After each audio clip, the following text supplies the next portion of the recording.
may best friend ako. High school best friend. Nagnako kami. Nagka-problema, pumunta ako sa Cagayan. College ako, siya fourth year high school. Hindi niya ako maintindihan dahil di nga. Nag-away na kami kasi hindi na daw ako paramdam. Hanggang sa nawala na siya. Doon ko natutunan na kailangan kong makipagkaibigan sa lahat, hindi lang isa. Tapos, dumating siya.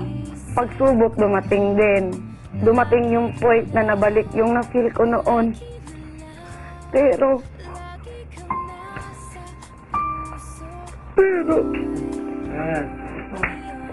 hindi ko siya sinukuan kasi alam kong kapag hindi ako susuko, may magandang nangyayari sa kanya.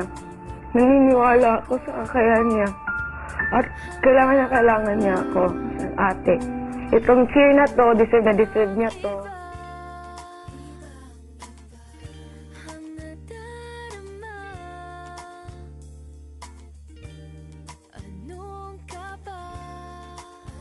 Pero,